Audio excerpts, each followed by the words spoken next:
Bismillahirrahmanirrahim. Assalamu alaikum. Today we are here with another lecture of public administration.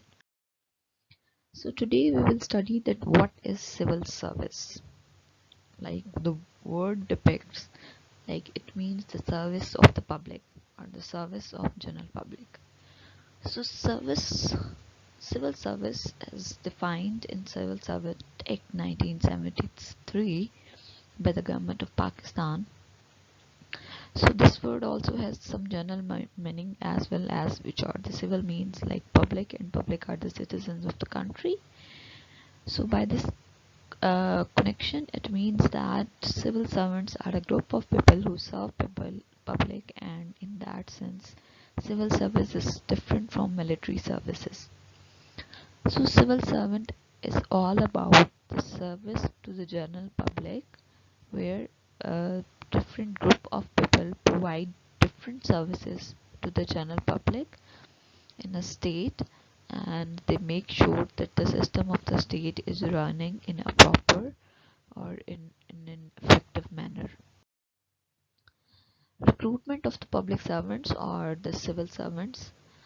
So this recruitment of civil servant is done by the Public Service Commission, both at the federal and provincial level. At federal level, it would be Federal Public Service Commission, and at provincial level, it would be provincial. Like if it is in Punjab, then Punjab Public Service Commission. If it is in Sindh, then Sindh Public Service Commission. If it is in KPK, then KPK Public Service Commission. And if it is Balochistan, then Balochistan Public Service Commission. So these institutes are constitutionally grade 15 and above. Like these institutes hire people on the grade 15 and above. The autonomous organization recruit people directly. Like both of these are the autonomous organization, and they recruit people directly by taking tests and interview by the organization. The structure of the federal and provincial government is as under,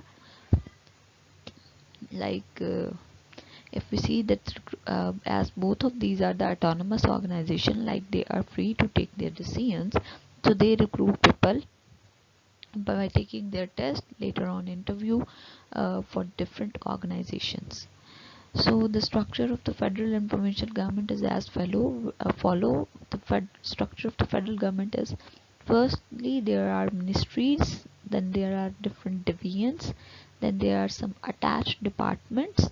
Like if there is one ministry, there are different attached departments. For example, if there is like Ministry of Finance, then there will be attached departments as we can say uh, FBR, like for Federal Board of Revenue. Then there is like um,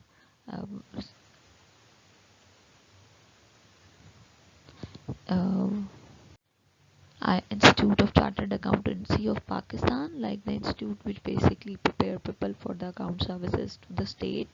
Then there is of course NAP, somehow it comes under the Ministry of Finance.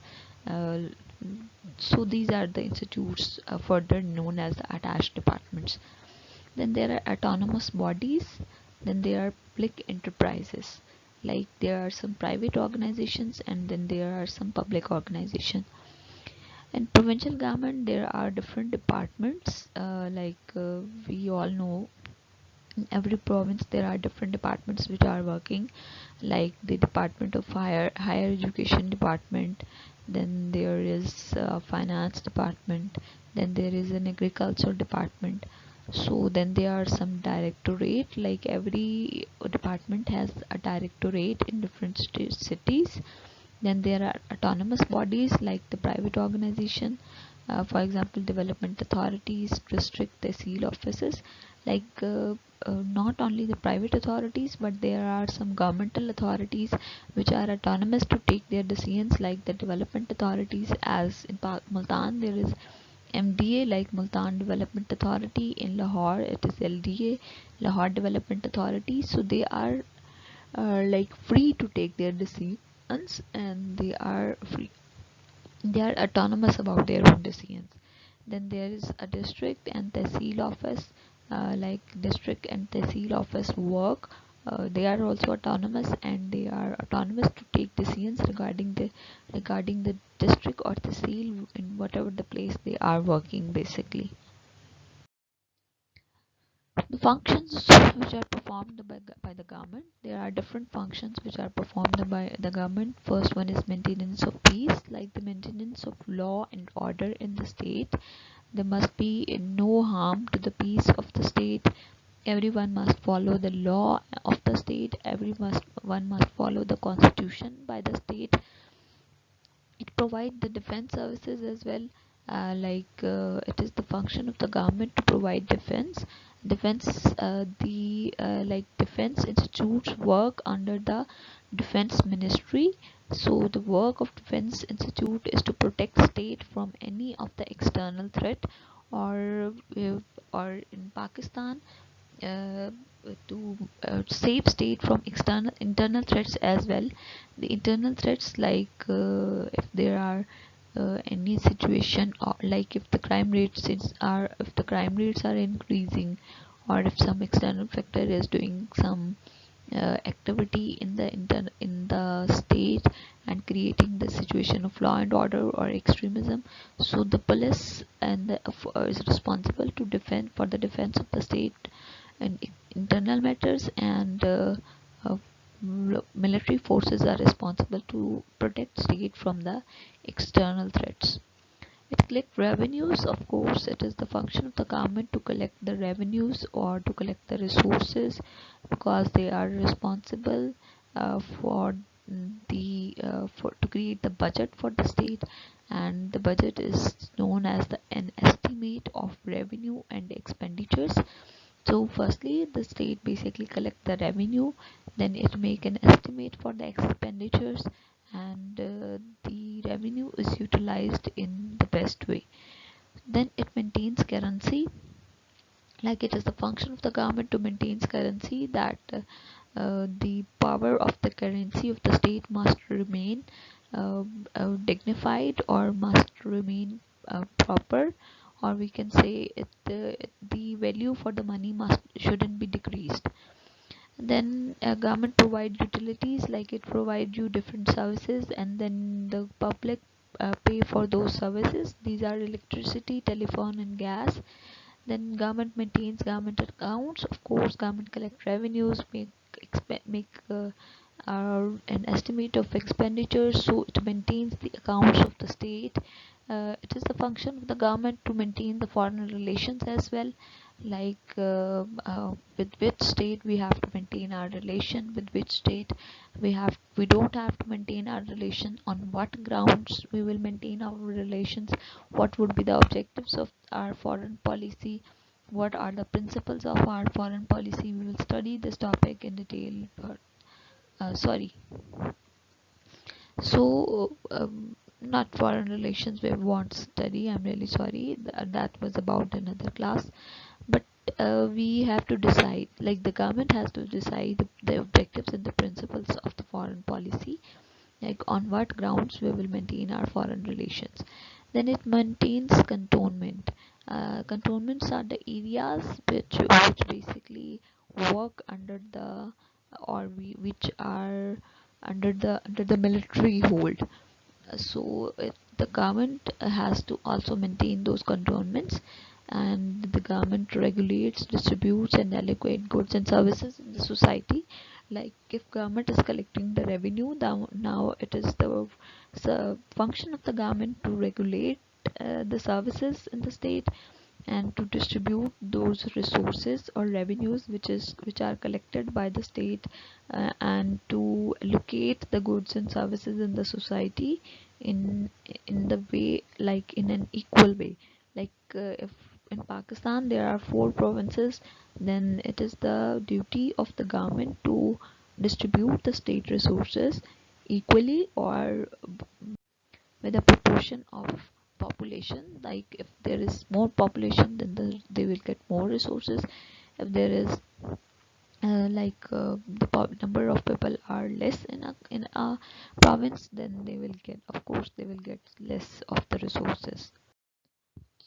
Then central services in Pakistan, there are some functions which are performed by the central services in Pakistan. These functions are Pakistan Foreign Services, Account Services, Pakistan Custom and Excise Services, Pakistan Taxation Services, Pakistan Military and Land Cantonment Services, like all of these services which are listed in this particular slide.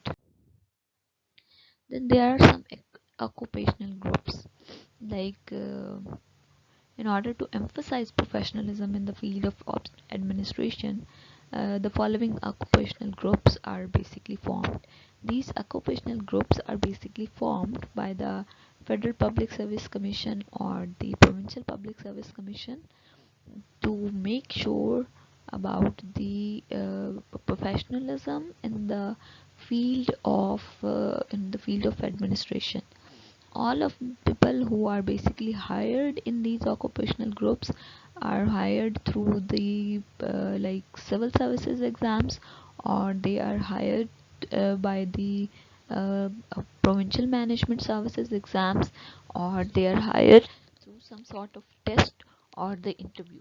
Like there is an official sorry there is an official recruitment uh, by the state institutions which are responsible to hire people on the basis of the merit.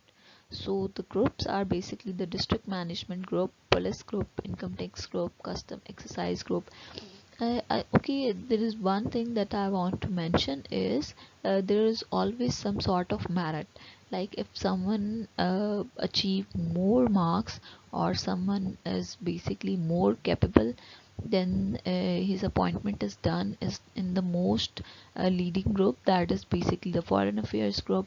Then of course there are many other groups, but people are appointed up in these groups according to their skills and abilities, or we can say according to their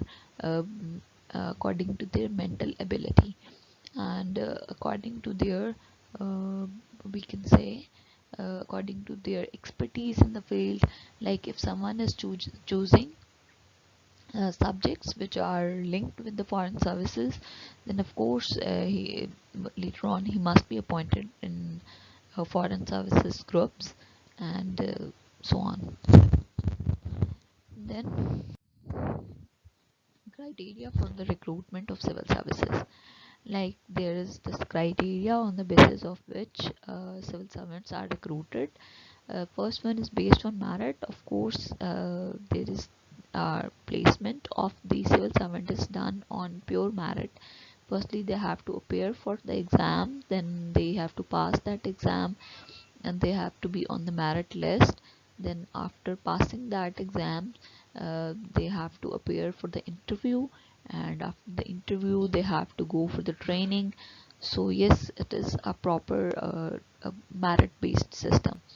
Then all post criteria for recruitment to civil service, based on merit, pure merit.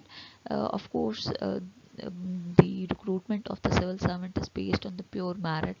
They are recruited on the basis of merit. Of course, firstly they have to appear for the test exam, then they have to appear for the interview, then they have to complete the training, and then their recruitment is basically done.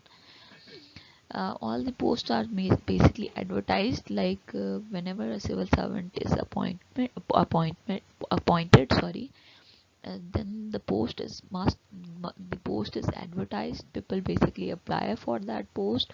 Firstly they have to give a test, then they have to pass the test. After test there is an interview, and then after interview there is a kind of psychological test. After that they are appointed for uh, uh, sorry then they are given training, and after that they are basically appointed. Assessment is based on selection in boards, selection committees, etc. Like the people who basically uh, conduct the interviews, or who basically select people, are totally based on the selection committees. due presentation to every province in the given, there is of course a due representation of the people from every province in the central services or even in the provincial services. In provincial services, of course, they are given representation and in their own province, and in central services there is a sort of quota system where proper recruitment is done according to the quota of that particular province. Then the appointment authority for various grades is also as follow. Like the people who basically appoint the civil servants, they are basically president. Like the grade of president is above 20. Then there is establishment from grade 17 to 19. Then there is ministry who is responsible to appoint people. Then there are some head offices or people who are basically from the head offices. They basically appoint people. These are the gradings according to the civil servant rules, so don't consider them as the grades which are in the general services or in the general institutes of the state. Then the recruitment agencies, already we have mentioned this thing. There is Federal Public Service Commission at the federal level, at Provincial Public Service Commission at the provincial level, and then there are some departmental selection and promotion committees. Like when they are selected, then ultimately their department is selected, and for promotion purpose, of course, there are some promotion committees who basically decide about the promotion of those employees who are hired in the civil services. Then there are different types of training which is given to the civil servants. That is pre-service training. After test and interview, they are giving a pre-service training before their entry into the services. When usually there are some in-services training, when they are working, and so like when the employer is working or when a civil servant is working in some institute, then during his or her services they are also offered some different kind of trainings. Then pre-service training, it is basically imparted to the candidate duly selected by the FPSC before they are posted to their duties in the respective occupational group. Firstly, there is a test, then interview, then FPSC conduct a special training for the people who are basically selected by the Federal Public Service Commission, and then they are basically posted in some occupational group, and then after posting in that occupational group, they have to take a pre-service training again, like the pre-service training for that particular occupational group.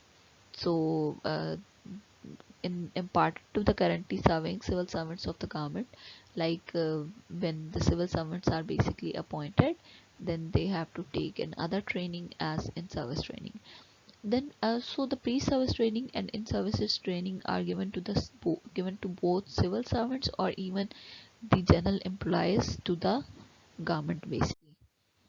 So the major training institutions which are working in Pakistan are National Institute of Public Administration, then there is Pakistan Academy for Rural Development, and Pakistan Administrative Staff College. So these three are the main institutions for the training of the people who are appointed as the civil servant in the different departments of the civil services. So hope you have understand this lecture thoroughly, and if you have any queries, you can definitely ask at the end of this lecture. Thank you so much.